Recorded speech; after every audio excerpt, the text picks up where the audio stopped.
All right, everybody. Welcome to the second series here with the Nebraska Writers Collective and our writing workshops. We had a fantastic one last month and are continuing it now with a everyday workshop featuring a different state poet or poet laureate. So, you know, most states have poets laureate. Nebraska, we're a little different. We have a poet laureate, but he's dead. Is John G. Neihardt was named Nebraska's poet laureate back in, I think, 1921, 22. And the legislature made him a poet laureate in perpetuity, not just for life, in perpetuity. So he will forevermore be the Nebraska poet laureate. So after he passed away, they had to figure something out, and Bill Clefcorn was Nebraska's first state poet. And now I am the third state poet.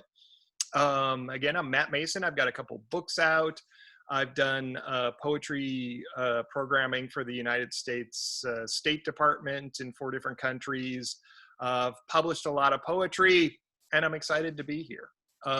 Today, we're going to talk about a few things. I was thinking a lot of what I've been leading lately has been about, you know, writing about the things going on in our world, writing about what's happening around us, which is mostly what I write about. I'm not in a good place with the world I'm in, though, or what's around me, so we're not going to talk about that really in this hour. You've got 3 more workshops the rest of the week. Tomorrow, Christine, the South Dakota poet laureate, will be here. Then we've got Kansas on Thursday, Iowa on Friday. All these wonderful states in this part of the country, because coasts, we don't need them. Yeah. So we're holding these workshops because of coronavirus. We've got this one this week, and then we've got a Friday series every day in July. If you're interested in that, hit the register at anywriters.org email and say, hey, I want to do the July ones also. There's more on Facebook with an event there, or you can send me an email. I can send you the details. But one thing is, so we're here online because of coronavirus. When the quarantine started, you know, I found it energizing. I was, you know, staying at home in this little bubble with my family, my 2 kids and my wife and my dog. Usually I'm driving all over, and suddenly, you know, the trip to the grocery store down the street is the biggest thing I'm doing. And so at first I was writing, I was reading, I'm ordering books, doing all kinds of things, waking up early and just listening to the birds outside at 5 a.m. You know, it's kind of living the Emily Dickinson poet experience here in isolation. That lasted a little while, but, you know, not too long. I'm one of the people, though, with a condition that puts people at risk. You know, I've got type 1 diabetes, and in an article in the paper last week, you know, found out I have I'm 12 times more likely to die, apparently, if I catch coronavirus, so I ain't going nowhere. So it's like, you know, I think the World Herald put it as a 19.5% chance if you've got one of the high risk categories. So that's like, if you play Russian roulette like they do in the movies with a 6-shooter, you've got better odds of living with the gun than with, you know, diabetes or asthma or elderly with coronavirus. So wear masks. Thank you all for who do. Protect the people around you. So, see, that's a lot. That's intense. I don't want to, I've been writing a lot about that, and I've hit the point where I can't. So, yeah, things like that have settled in, all the seriousness, obviously, and with so many horror stories around the country. So that initial energy towards writing, towards reading, towards kind of figuring out the world a little bit, that energy has shifted into the desire to basically eat Little Debbie snack cakes and watch Disney movies from the 60s while curled up on a mattress sobbing. So, as I said, I usually do my writing workshops in a way that incorporate the immediate world around us, but no. I've done a few workshops doing that you can find online. My website has links to it, matt.midverse.com. Look them up. They're fun. Do more writing. Do a lot of writing this week. But today, we're mainly going to talk about 80s rock. We're going to talk about wildness, about weirdness, about joy, about energy, about a complete disregard for regretting everything that is regrettable. So first, though, let me read you a few poems. So this is a poem. This is partly to introduce myself to you who I don't know, but also partly to set up what we're going to write about today. So this first poem is called, appropriately, When You Are About to Die. When you are 3 seconds from cracking the cracked concrete, at the instant the exit wound blooms across your jacket's back, when the virus snaps you to screams in the $26.99 hotel room toilet, when the last drop of blood sees your left ventricle, atrium, aorta, for the last time, you hope you will see Rick Astley. You were in high school. The headlines you weren't reading were dripping thrilling new diseases, cancers, heart attacks, auto accidents, robberies gone wrong, badger attacks, ill-conceived wars in Central America's boondocks, and Rick Astley started singing, "Never gonna give you up, never gonna let you down, never gonna run around and desert you." His voice soulful, powerful, a force of nature, a voice both women and men had to admit they burned to rub up against. Because, Jesus, this was a voice to fix your car and your dinner, write you a poem and sell you a gun. Goddamn, it was manly, and it was never gonna make you cry, never gonna say goodbye, never gonna tell a lie and hurt you. And there you were. Too young, really, for the fatal diseases, too young to become a Navy SEAL, watching Friday night videos as your parents slept upstairs. And so what if you weren't out risking decapitation yet in cars driven too fast on wet back roads with drunk friends? Because after that obligatory Duran Duran, you finally get to see what he looks like. And he appears in the body of a gawky redhead, looks younger than you, can not dance, looks in danger of being damaged by the blonde model swaying next to him. Oh, death. Oh, death. As my nose rockets toward the street, as the daisies of my nerve cells drop each crackling petal, as my brain spacewalks in the skull, heartbeat stutters, bullet hits the bone, I have always visualized you as brutal, with each fingernail meatier than my forearm. No one to be taken lightly, no one to be taken at all. I pray, oh death, 3, 2, 1, impact imminent, hands slapping at my chest, badger opening my ilium like a gum wrapper. I pray you can't dance and look awkward in the trench coat draped over your shoulders.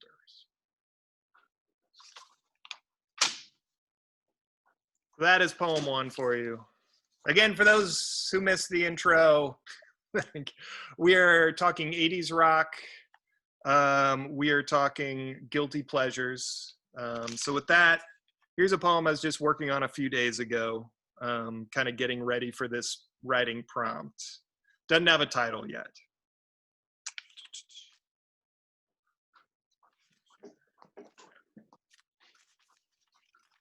What you don't suspect, though you've known me for years, is that I am in mid-interpretive dance internally. That you may be wondering this drive on the interstate, headed for bread or a movie or to pick up a child, restless on the radio, tuning away from muffler commercials or Bryan Adams songs, wondering why I'm not changing away from total eclipse of the heart. You don't suspect my hands. You cannot see how they acrobatically roll a ball, stretch skyward. The gymnast in my soul bends back, then crouches, then leaps with such grace. Oh, 1983, a year that is to 1986 like Jim Steinman is to David Bowie. You know, not as cool, not as lauded. Bonnie Tyler's Welsh rasp as I unroll the ribbon, one leg arcing upward. I turned 15 in 1983. Every now and then I fell apart. I was not living in a powder keg, yet felt like I should have, as man, all 15-year-olds are giving off sparks. We don't dare let our faces show it. We keep it inside. Don't let the light shine out like something's blocking it, something in front of our hearts. So you can't see the opera, the spectacle, the fireworks happening next to you as the radio plays and the tires scratch gravel and whir.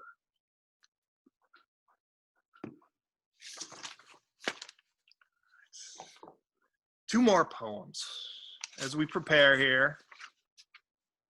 This poem's called Rapture. It's of course the Blondie song you should know. If you don't, that's your homework tonight, listening to some Blondie. So Rapture is the best song by Blondie. It makes you feel like there's no other choice but to raise your arms up and shake your feet. Even the Man from Mars, Eating Cars, disco rap, weird bits, all of it. Debbie Harry's voice swoons to a command. The piper playing to the wicker basket of cobras, and inhibitions be damned.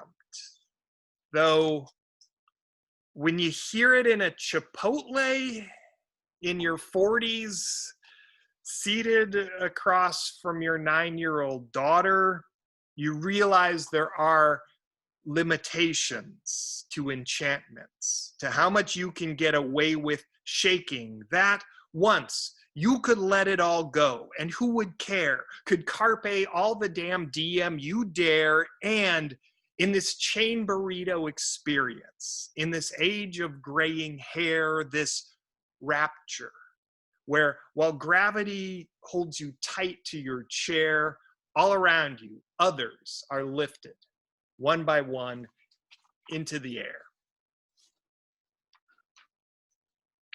All right, one more poem. Oh. And apparently Leo was playing Spotify a minute ago instead of my vocals, which might have worked. If you tune it to the right song, it's pretty good. And yes, Michelle, you did get rickrolled to start this. I kind of love having a poem about that song because you can start off a poetry reading with a rickroll. So going back to, we're talking about 80s rock. We're also talking about guilty pleasures. This last poem I'm going to read is a total example of a guilty pleasure because it's not a good poem. Yet I love it. Leo's got the audio working just in time for the worst poem of the day. Yes. Okay. All right. But we're talking guilty pleasures, so I'm going to read it because I love it. So this poem is called Disproving the Bon Jovi Theorem. In his 1986 report, philosopher, mathematician, entertainer John Bon Jovi states, "I've seen a million faces, and I've rocked them all. In the years since, our most skilled thinkers have lambasted Newton, scrutinized Einstein, spent countless hours trying to trisect an angle or solve Alhazen's billiard problem, yet let Mr. Bon Jovi's claims stand untouched. My esteemed colleagues, today I come before you to put John Bon Jovi to the test. If we again look to the theorem as put forth in his work, Slippery When Wet, we see that it has two parts to scrutinize. The first, that he has seen a million faces, is one we do not need to spend time on. Records show how Mr. Jovi has sold over 34 million concert tickets, and even assuming many of these ticket sales are to concert goers who follow him from show to show like some Jerry Garcia with more adorable hair, you can't deny that he has appeared before multiple millions and at least glimpsed some shades of their faces.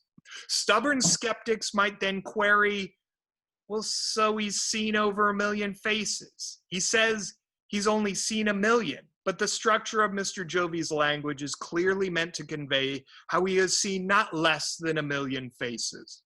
I state this confidently, my good colleagues, as I have 2 degrees in English, and as such, can claim the power, the knowledge, and the expertise of such accomplishment to assert that, barring some previously undisclosed malady of vision, Mr. Jovi has indeed seen a million faces. But has he rocked them all?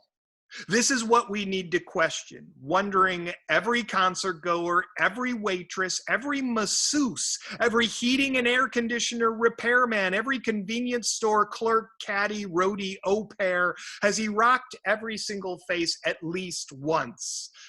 We need to ask, as perhaps when Mr. Jovi was 12 and in the orthodontist chair below Dr. Strangelove, who monthly tightened Johnny's teeth and felt by no measure rocked by the young Bon Jovi's whimpers. Eureka, we might exclaim. It is disproved, but as Mr. Jovi only asserts how he has rocked them all, but does not claim to have rocked each face every single time, we might also wonder if, 15 years later, that tooth tightener might not have sat in his BMW, top down, stopped at a red light, heard Livin' on a Prayer blaring from the Geo revving next to him, and felt his face at least somewhat rocked. There lies the conundrum. There, we must scour the world patiently, stopping each passerby, asking if they have knowingly had their face seen by John Bon Jovi, and if so, at any point in their life, have they had that same face rocked under Mr. Jovi's influence?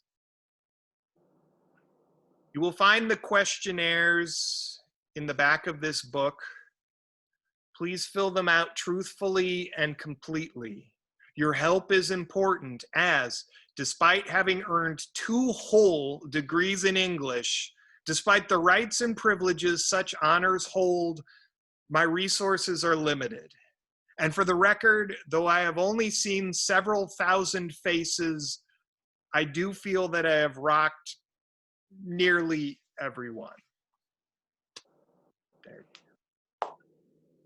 These are your poems, or whatever they might be, for today. So now I would like you all to do what we tend to do at some of these workshops. Not start a poem yet, but let's start a few lists. I want us all to write 5 short lists. The first list, what are 3 guilty pleasure songs from when you were younger? Whether that was the 80s, the 90s, the 50s, 3 guilty pleasure songs when you were younger. Songs you hesitate to tell people that you listen to, yet when they come on the radio, you're there.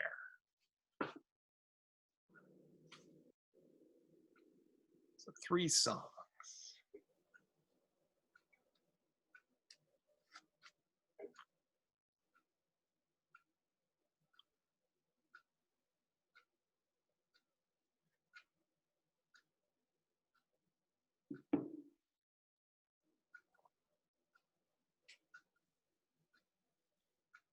And Rose, you may need to write that Bohemian Rhapsody poem today. Yes. So three songs, guilty pleasures from your youth. The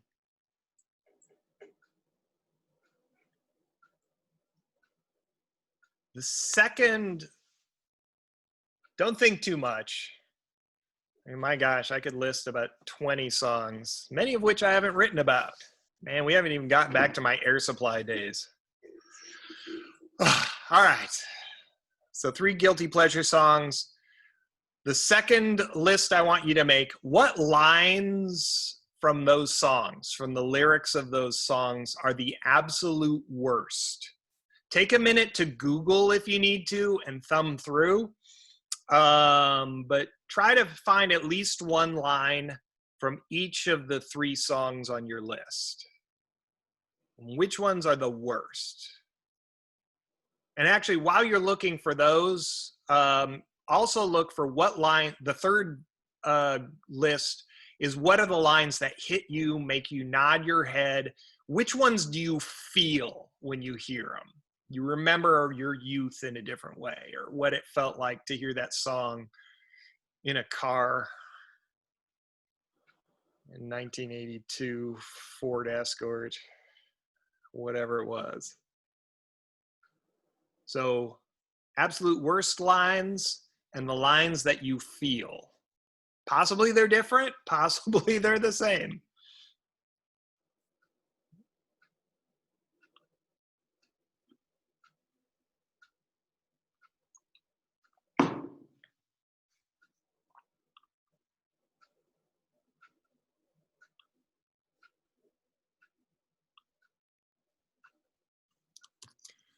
And I'm going to put these in the comments also.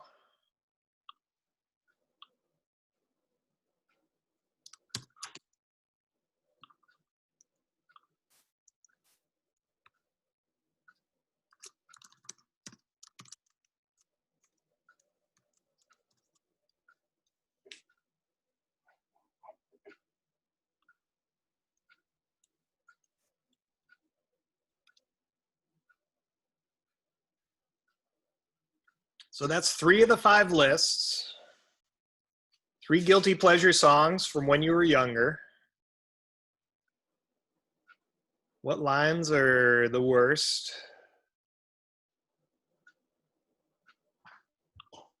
What lines do you feel?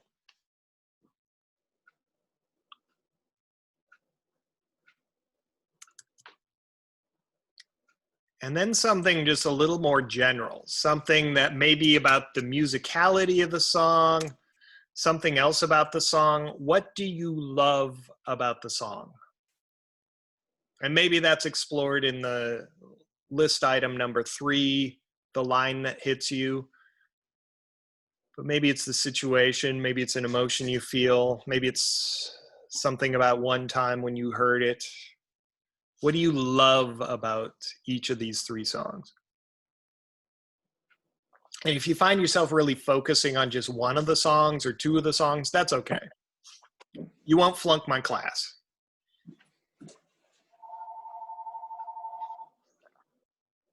Peggy, get the phone.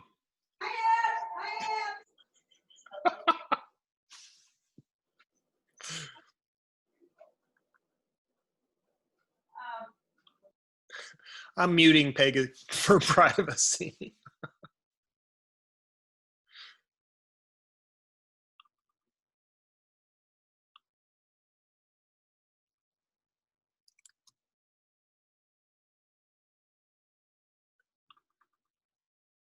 And so after that, the last item for your list, how old were you when the song came out? Again, you might have to Google, find the specific month and year. What's a memory you have from that age about hearing the song? If you don't have a memory, what's something from this time that you likely would have heard the song at or during? Is this the kind of thing you would have heard while you're out with your family at, playing at Pizza Hut or in the mall or at Skateland or wherever, at a school dance? But yeah, how old were you when the song came out? What's a memory you have about that time in your life, about hearing the song? And maybe another detail just about what else was going on in your life besides that song in that year.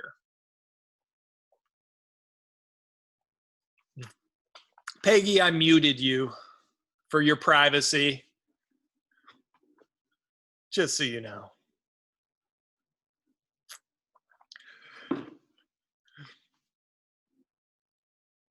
So, and again, I'm putting all these into the chat. If you can't see the chat, along the bottom of your screen, if you're using a computer, there's a chat button. You push it and you'll see everything over there. So, Twyla, are you not able to see those in the chats? Sure.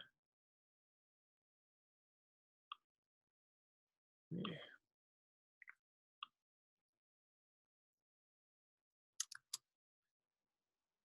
Copy and paste everything. All right. So, yes, I'm putting all of these into the chats. Oh, that's what's going on. I'm so good at Zoom that I'm sending everything to everyone in the waiting room. I'm good. I'm good. Where is the... Interesting. It does not...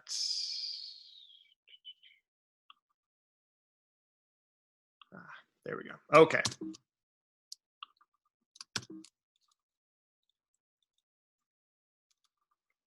Just 1 second. I will get this all properly in the chats. There we go. Sorry about that. So everything is now in the chats for what? It switched me to waiting room after not having in waiting room. Oh, you. No. That's interesting. Huh. Everyone in meeting. All right. There we go. Oh, Zoom. You stinker. So all the lists are now probably in the chat, actually. Gina says yes. And when you have all these lists done, what happens now is I want you to write about one of these songs, or about one of the bands, or about one of the singers or musicians involved. And I want you to write like the wind beneath my wings. See what I did there? That's not one of my guilty pleasures, though. So if you can take that song, you can do it. All right, so let's take 10 minutes. I'll start timing. In fact, let's get fancy on this. Not really fancy. It's kind of lazy.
And if anyone has any questions, you can chat with me. Type something into the chat. I'm watching that. Oh, Christopher Cross Some beetles there. All right.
little less than a minute.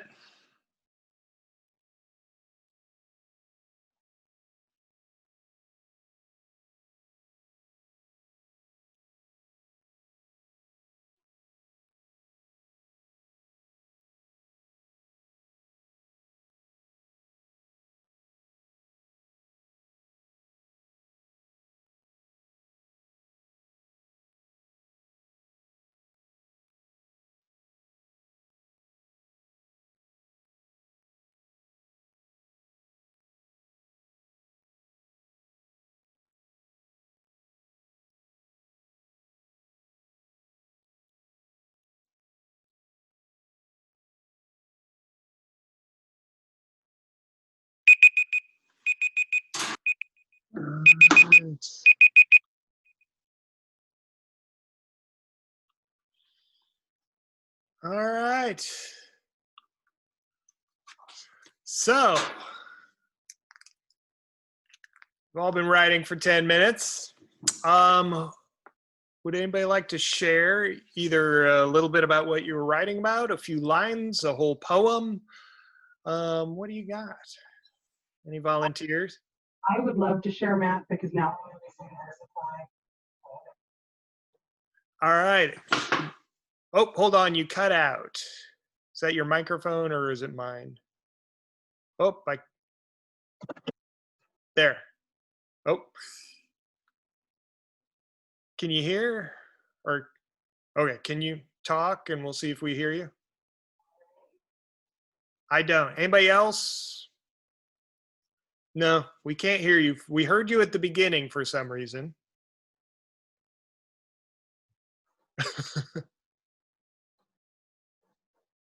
No. Michelle has disappeared, or your voice has disappeared. We can see you fine. While Michelle looks around and looks for anything wrong, is there somebody else who would like to maybe share a little bit of what you've written or something about what you've written?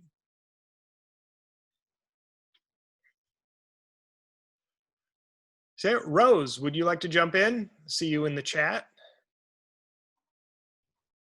Sure, let's go. Hello. Am I audible? Yes. Fabulous. The song I did was Dr. Worm by They Might Be Giants. Came out in 1998. It's older than I am. Awesome.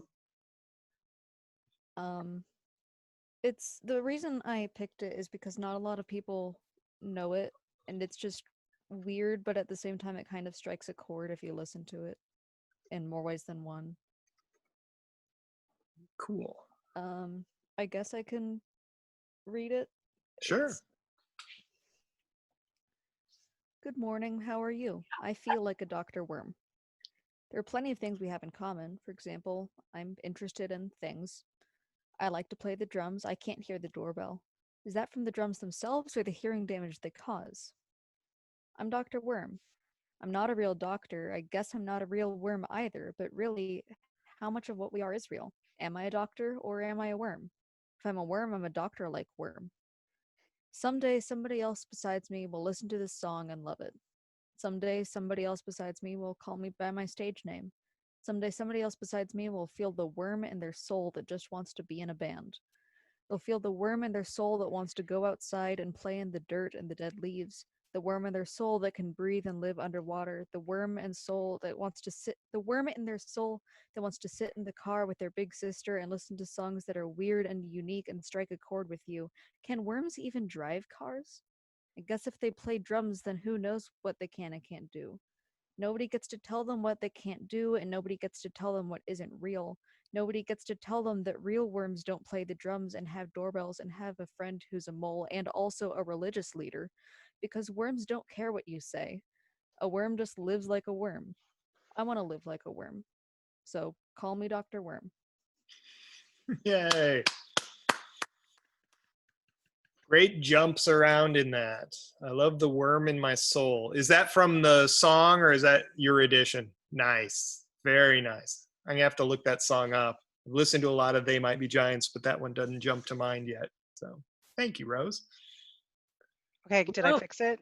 Yeah, we can hear you. 15 years in IT. Woohoo! So, air supply to my very soul. Yes. I was well beyond college when I heard the rumor that Russell Hitchcock and Graham Russell were actually singing those songs to each other. I want to believe it. I want to believe that Graham was indeed lying alone with his head on the phone, thinking of Russell until he hurt. I want Russell to sing back to his paramour about how indeed there is no easy way and it does get harder each day. My parents divorced that year, my new hormones aching for the grand soft rock love ballads that only Air Supply could deliver. I needed to believe in love on that grand of a scale. I too was tormented and torn apart, and we were lost. I wonder if he did love him even though he was gone. Wow. Air Supply. Love it. I remember when Air Supply played it, I think the State Fair or something in Omaha. And me and a friend had tickets, and then something happened. I think I got sick or something. So, I know. It was Septemberfest. September. Oh, okay. That sounds right. Tracy shot for the win. Bing. So now, thank you, Matt. I'm done being rickrolled. I will now be singing Air Supply all day. Thank you. Hey, anytime. Just if you fall asleep with your head on the phone, it's going to hurt whether you're thinking or not. So wouldn't hurt as much as it would have in 1982, though. That's true. That's true. Phones were much larger, and yeah.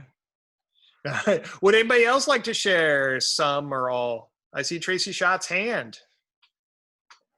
Yeah, I will. This was really fun for me to do. So thanks. Ready Public School Outcasts at 10. Best friend Marie and I danced our afternoons away in between Girl Scouts, 4-H band, and dinner. We were the Pointer Sisters, Stevie and Christine, Dolly Parton and Reba, Sandy and Rizzo. And we turned to look at each other with a yes in our eyes when it said the talent show was auditioning. It was only logical that we would do a choreographed routine with our batons, dancing proudly across that stage. And the music, of course, well, it would be Afternoon Delight. Why not? We knew the words, and it was a fun, exciting, and danceable song. Yes, it was the day of the audition. And handing over our precious 45 that we had saved all our money for and walked up to the record store on 84th Street to buy, we were excited. We had sparkles dangling from our hair and from the rubber tips of our batons, and we had matching dresses. We were nervous and confident. And then the chorus played, and our batons tossed up in the air simultaneously. We had done it. We were proud fourth graders. We were gonna be stars, celebrities. And then, as the music ripped off, we were escorted quickly from stage and sat down purposely in the front row as the principal apologizes for the naughty music and the naughty girls. For us, well, we didn't understand. We just thought it was a dance song. But the thing we did learn that day in fourth grade, that at 10, we had already become rebels, and that would never change. Afternoon Delight. Awesome. Thank you, Tracy. I think one of my favorite things of looking back to songs from our childhood is just kind of the horror of the moment where you realize they're a little bit different than they were when we were kids. Like I remember once being in a Food for Less, and I think it's Captain and Tennille, Do It To Me One More Time, which I thought was like, oh, it's a nice romantic. No, it's not a nice romantic song. It's about sexual organs and things like that. So horrifying to really come across that. And yeah. Anyway, do we have? Is there someone else who would like to read a little bit? Looking. Oh, Leah, I see a hand up. I can represent the millennial former emo kid here. Woo! For a few minutes before it was a #1 hit, I was all alone with Sugar We're Going Down. I saw it on some late night triple digits music video channel. I was 14. I discovered Fall Out Boy all on my own. No one had to tell me, hey, check this out, aside from whatever overnight VJ curated those tunes, but he, and you know it was a he, was invisible and didn't count.